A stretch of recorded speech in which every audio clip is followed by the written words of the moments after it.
அன்புள்ளம் கொண்ட அனைவருக்கும் என் பணிவான வணக்கங்கள். இன்னைக்கு நம்ம பட்டுக்கோட்டை பிரபாகர் எழுதிய புலிவருது என்னும் கிரைம் ஸ்டோரி தான் நம்ம வாசிக்க போறோம். கிரைம் ஸ்டோரின்னு சொன்னாவே நம்மளுக்கு ராஜேஷ்குமார் சுஜாதாவுக்கு அப்புறம் பட்டுக்கோட்டை பிரபாகர் தான் நம்மளுக்கு ஞாபகத்துக்கு வரும். அப்படிப்பட்ட ஒரு சிறந்த கிரைம் ஸ்டோரி எழுத்தாளர் இவர் வெறும் கிரைம் ஸ்டோரி மட்டும் எழுதல, குடும்ப நாவல், சமூக பொறுப்புள்ள ஒரு சிந்தனை மிக்க ஒரு எழுத்தாளர். சமூக நீதி உட்பட பல கதைகளை இவர் எழுதியிருக்கார். கதையை வாசிக்கிறதுக்கு முன்னாடி இவரை பத்தி கொஞ்சம் பார்த்துடலாம். ஒரு தமிழக எழுத்தாளர் மட்டும் இல்ல, இவர் திரைக்கதை வசன ஆசிரியர், தொலைக்காட்சி தொடர் கதை வசன ஆசிரியர், பத்திரிகை ஆசிரியர், பதிப்பாளர், பொது வாசிப்புக்குரிய பல படைப்புகளை தந்திருக்கிறார். குற்றப்புதினங்களை அதிகமா எழுதியிருக்காரு. உங்கள் ஜூனியர், உல்லாச ஊஞ்சல் போன்ற இதழ்களையும் இவர் நடத்தியிருக்கார். இவர் பட்டுக்கோட்டையில் பிறந்ததால் தான் இவர் பட்டுக்கோட்டை பிரபாகர் என்று அழைக்கப்பட்டார். இவர் பட்டுக்கோட்டையிலே பள்ளி கல்வியும் பயின்றிருக்கிறாரு. திருச்சி செயின்ட் ஜோசப் கல்லூரியிலும் இளங்கலை பொருளாதாரம் படிச்சிருக்காரு. தொடர்ந்து முதுகலை பொருளாதாரம் பயின்று பட்டம் பெற்றிருக்கிறார். சில வருடங்கள் தனது தந்தையின் தொழிலை கவனித்துக் கொண்டார். பின் முழுக்க சுதந்திர எழுத்தாளராக செயல்பட்டிருக்கிறார்.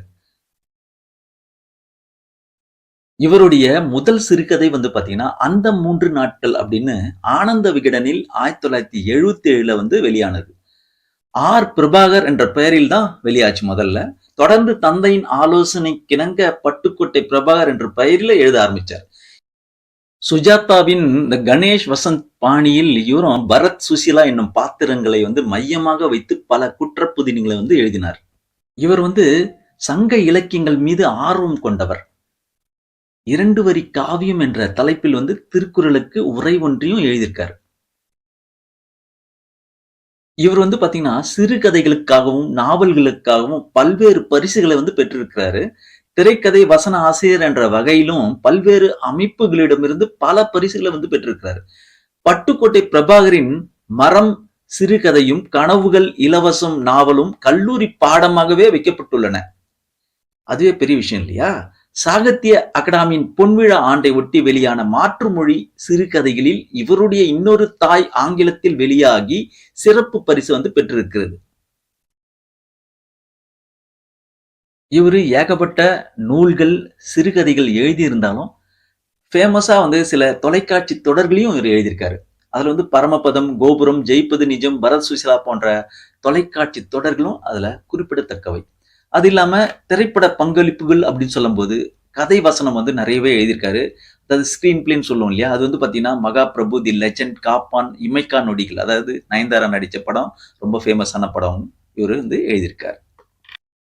இப்படிப்பட்ட ஒரு சிறந்த எழுத்தாளரை சந்திக்கக்கூடிய வாய்ப்பு எனக்கு போன வருடம் ஒரு நிகழ்ச்சியில கிடைச்சது. அந்த புகைப்படத்தை தான் நீங்க இப்ப பாக்குறீங்க ஸ்கிரீன்ல. ஒரு நேர்மையான, தன்மானம் மிக்க ஒரு சமூக பொறுப்புள்ள மனிதரா எனக்கு தெரிஞ்சது அவர் கூட நடந்த உரையாடல வச்சு பார்க்கும்போது. இப்போ நம்ம அவருடைய கதையை வாசிக்கலாமா?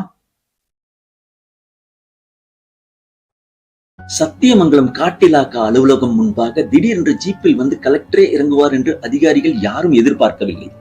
இதோட 8 பேர் செத்தாச்சு, என்னதான் பண்ணிட்டு இருக்கீங்க நீங்க? கத்தினார் கலெக்டர். சார், கிராமத்துக்காரர்களே ஒரு குழு அமைச்சு தினம் 10 பேர் தீப்பந்தம் கொளுத்திக்கிட்டு ஊரை சுத்தி காவல் காத்துக்கிட்டு இருக்காங்க. நாங்க 2 ஆபீசர்ஸ் ஜீப்ல துப்பாக்கி வச்சுக்கிட்டு அலங்கிட்டு இருக்கோம். இனிமே எந்த ப்ராப்ளம் வராது சார். என்ன இப்படி பொறுப்பு இல்லாம பேசுறீங்க? 8 பேரை கொண்டு இருக்கு. மனுஷ ரத்தத்தோட டேஸ்ட் பார்த்து வெறி பிடிச்சு சுத்திக்கிட்டு இருக்கு அந்த புலி. இனிமே வராதுன்னு எப்படி சொல்றீங்க? ஒரு தடவை சுட்டதில் மிஸ்ஃபயர் ஆயிடுச்சு சார். ஆனா அதுல மிரண்டு போய் அது டீப் ஃபாரஸ்ட் போயிடுச்சு. இனிமே வராது. என்னால ஒத்துக்க முடியாது. அந்த புலியை கொன்னுட சொல்லித்தான் உத்தரவு போட்டேனே. ரிஸ்க் வேண்டாம், அதை கொன்னுடணும். அமைச்சர் மெட்ராஸ்ல இருந்து உட்கார்ந்துகிட்டு போன்ல கெட்ட வார்த்தை எல்லாம் சொல்லி திட்டுறாருயா. உங்கள யாருக்கும் அந்த புலியை கொல்றதுக்கு திறமை இல்லையா? அதான் உண்மையோ?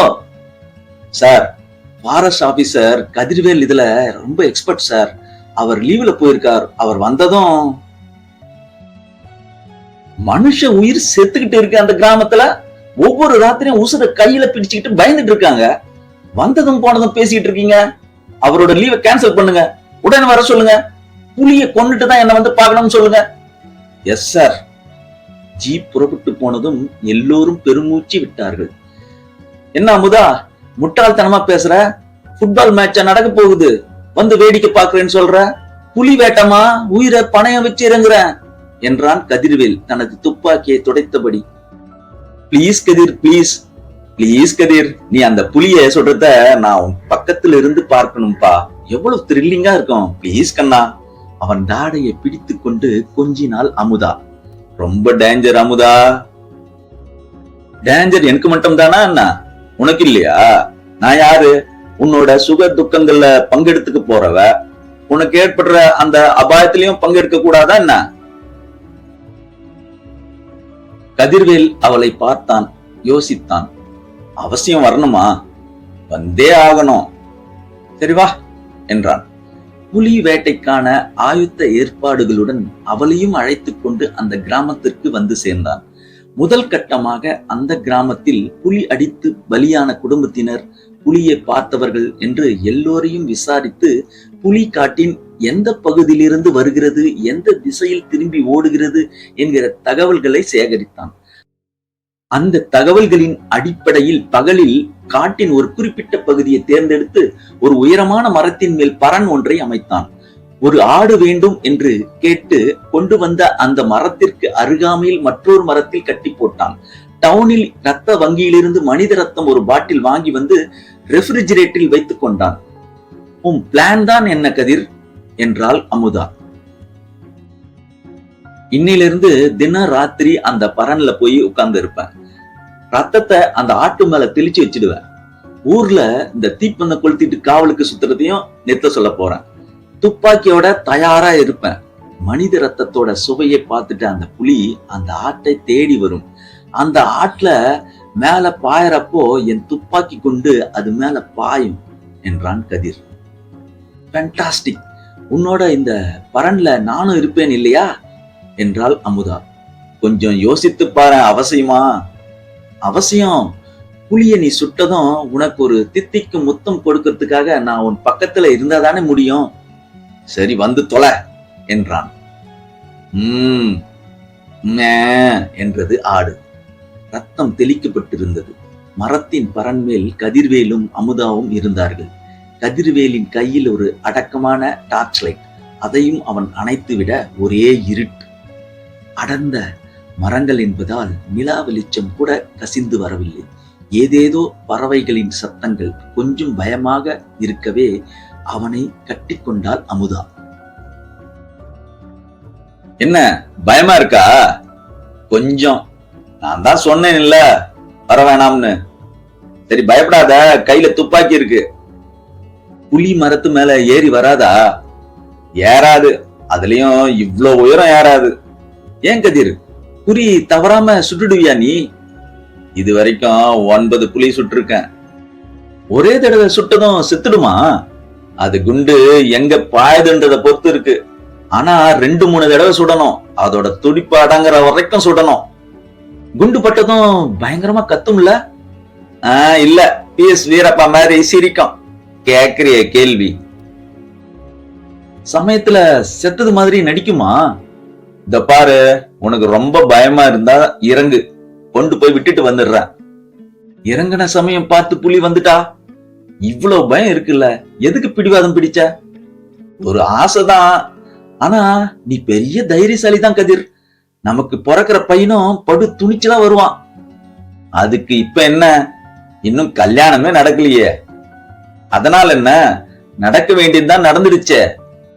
என் வயித்துல நம்ம பையன் கண்ணு மொய்ச்சிட்டானப்பா. பீரியட் கூட தப்பி இருக்கேன்.